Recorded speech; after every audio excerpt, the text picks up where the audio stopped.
हे सविता, आपका जीवन दिव्य गुणों से भरा हुआ है। हम अज्ञानवश या असावधानी के कारण आपके प्रति अपराध एवं श्रद्धा निष्ठा में प्रमाद कर देते हैं। हमारे दुर्बल पुत्र पौत्र आदि अपराध कर देते हैं।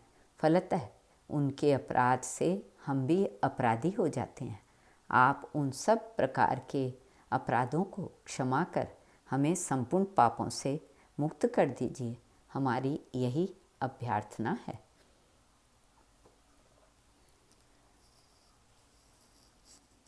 कर्ण की उत्पत्ति महाभारत में सूर्यदेव प्रत्यक्ष पात्र के रूप में दृष्टिगत होते हैं। पृथा पर आने वाले भावी संकट का विचार करके महर्षि दुर्वासा ने पृथा को अपने धर्म की रक्षा करने के लिए वशीकरण मंत्र दिया। दुर्वासा से प्राप्त मंत्र की परीक्षा लेने के लिए कुंती द्वारा आह्वान किए जाने पर सूर्यदेव का प्रकट होना और कुंती को पुत्र कर्ण रूप फल प्राप्त होना सूर्यदेव की प्रत्यक्षता ही है। सूर्य कुंती के पुत्र कर्ण देव माता अदिति के कुंडल तथा सूर्य के कवच सहित उत्पन्न हुए थे। सूर्यदेव की कृपा से कुंती का कन्यात्व कर्ण को उत्पन्न करने के बाद भी ज्यों का त्यों बना रहा। महाभारतकार ने कन्या शब्द की व्याख्या करते हुए कहा है कि कम धातु से कन्या शब्द की सिद्धि होती है। कम धातु का अर्थ है चाहना, क्योंकि वह स्वयंवर में आए हुए किसी व्यक्ति को अपनी कामना का विषय बना सकती है। मंत्र की परीक्षा मात्र करने के विचार से ही कुंती ने सूर्य का आवाहन किया था, किंतु उससे जब सूर्य वास्तव में प्रत्यक्ष हो गए और उससे प्रणय याचना करने लगे तथा कुंती सूर्य को आत्मसमर्पण करने में भय का अनुभव करने लगी, तब सूर्य ने वरदान दिया कि तुम कन्या ही बनी रहोगी और स्वयंवर में किसी का भी वरण करने में समर्थ होगी। यह आश्वासन प्राप्त करके कुंती ने पुत्र कर्ण को प्राप्त किया। कर्ण सूर्य के समान तेजस्वी थे। वे महाभारत युद्ध के प्रमुख महारथियों में थे।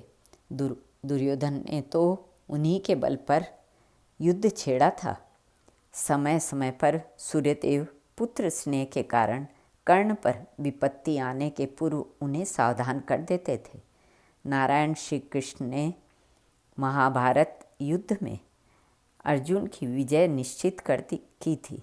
अतः विधाता की इच्छा अनुसार अपने पुत्र अर्जुन की विजय के लिए प्रयत्नशील इंद्र ने कर्ण से कवच कुंडल दान में मांगने का निश्चय किया। सूर्य के लिए सभी अनावृत है।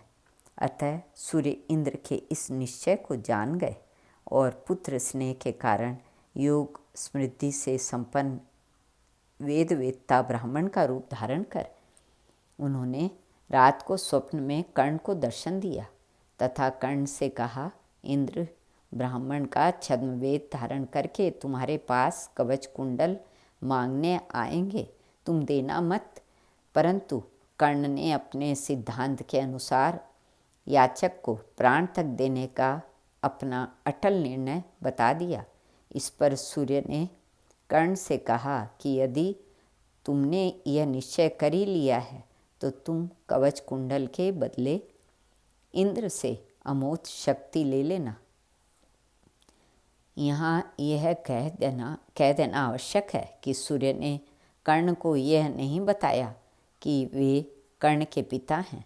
कर्ण यही समझते हैं कि मेरे आराध्य देव होने के कारण ही सूर्य मेरे प्रति स्नेह रखते हैं। वैसे तो सूर्य से ही यह समस्त प्रजा उत्पन्न हुई है और वे सभी का पालन करते हैं तथा सूर्य के अष्टोत्तर शत नामों में एक नाम पिता भी है, परंतु अपने अंश रूप कर्ण से उन्हें अधिक प्रेम था। श्री कृष्ण अर्पणमस्तु।